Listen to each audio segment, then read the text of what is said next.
আসসালামু আলাইকুম সবাইকে। আমি আজকে রান্না করব চিকেন ঝাল ভুনা। সবার পছন্দের একটি খাবার। তা যদি হয় ভুনা খিচুড়ির সাথে তাহলে তো তা জমে ক্ষীর। তো আমার বাসার সবারই খুব পছন্দের একটা খাবার হচ্ছে চিকেন ঝাল ভুনা এবং তাও সেটা আমার হাতের। তো আমি আজকে চিকেন ঝাল ভুনার রেসিপিটা পুরোটা আপনাদের সাথে শেয়ার করব কীভাবে আমি নিজে রান্না করে থাকি। চিকেন ঝাল ভুনার জন্য আমি একটা হাঁড়িতে 1/2 কাপ পরিমাণ তেল চুলায় দিয়ে নিয়েছি। এখন তেলটা গরম হওয়া পর্যন্ত একটু অপেক্ষা করব। অলরেডি গরম হয়ে গেছে দেখাই যাচ্ছে। তো এর সাথে এখন আমি দিয়ে দেব 1.5 কাপ পরিমাণ পেঁয়াজ কুচি।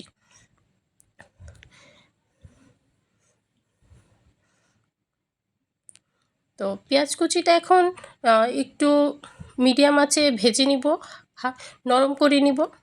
নরম হয়ে গেলে এর সাথে দিব এখন 2টো দারচিনি, 2টো এলাচ, 2টো তেজপাতা দিয়ে একটু ভালোভাবে নেড়েচেড়ে ভেজে নিব। ভাজা হয়ে গেলে এখন এর সাথে দিয়ে দিব 2 চা চামচ আদা বাটা, 1 চা চামচ জয়ত্রী জয়ফল গুঁড়া, ধনিয়া গুঁড়া একসাথে সব কিছু আমি মিক্স করে গুঁড়ো করে নিয়েছিলাম। তারপর 1 চা চামচ হলুদ, 2 চা চামচ মরিচের গুঁড়া এবং স্বাদ মতো লবণ দিয়ে মশলাটাকে খুব ভালোভাবে নেড়েচেড়ে ভেজে নিব। তারপর এর মধ্যে 1/2 কাপ পানি দিয়ে মশলাটাকে আরেকটু কষিয়ে নিব যাতে উপরে তেলটা চলে আসে এবং কালারটা যেন খুব সুন্দর হয়।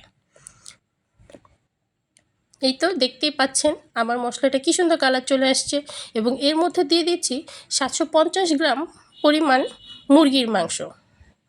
মাংসটা আমি আগেই ধুয়ে পরিষ্কার করে রেখে নিয়েছিলাম যাতে আমার রান্নার সুবিধা হয়, রান্নার সুবিধার জন্য এই কাজ। তো এখন আমি এটাকে খুব ভালোভাবে কষিয়ে নিব। কষে ভালোভাবে এটার মুরগির মাংসের যে এক্সট্রা পানিটা থাকে সে পানিটা দিয়ে যেন মাংসটা মানে মোটামুটিভাবে সিদ্ধ হয়ে আসে 50%। তো দেখতেই পাচ্ছেন আমি মাংসটা কষাচ্ছি। কষানো হয়ে গেলে এর মধ্যে এখন এক্সট্রাভাবে ঝাল করার জন্য আমি প্রায় 8-10টা কাঁচামরিচ দিয়ে দিব, কারণ আমাদের ঘরে সবাই খুব ঝাল খায় এবং ঝাল খেতে পছন্দ করে। তো দিয়ে দিলাম মরিচগুলো। এখন এটাকে আরও 10 মিনিট পরিমাণ কষাবো। এই যে মুরগির মাংসে এক্সট্রা পানিগুলো বের হয়ে মাংসটা প্রায় সিদ্ধ হয়ে আসছে। 10 মিনিট কষানোর পর মুরগির মাংসটা এরকম হবে। মানে আমার মোটামুটি 80% পরিমাণ মাংসটা সিদ্ধ হয়ে গিয়েছে। মাংস সিদ্ধ হওয়ার পর এখন মাংসটাকে আরও পুরোপুরি কুক হওয়ার জন্য আমি এর মধ্যে আরও 2 কাপ পরিমাণ পানি দিয়ে ঝোল দিব।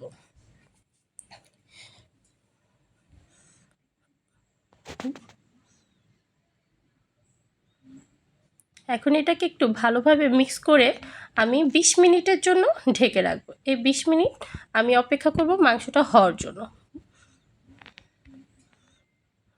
20 মিনিট পর এই তো এখন আমি চলে আসছি। দেখেন আমার মাংসটা খুব সুন্দরভাবে হয়ে গেছে, গ্রেভিটাও কি সুন্দর হয়েছে। আমি এখন এখানে এক্সট্রা একটু জিরা বাটা দিয়ে এটাকে একটু নেড়েচেড়ে নামিয়ে নিব পরিবেশনের জন্য। জিরা বাটাটা দিলে মাংসের থেকে একটা আলাদাই ঘ্রাণ আসে এবং খেতেও খুব সুস্বাদু হয়। এই তো আমার ফাইনাল লুক। দেখতেই পাচ্ছেন কি সুন্দর কালার এবং মাংসের স্বাদটাও মাশাআল্লাহ অনেক ভালো হয়েছে।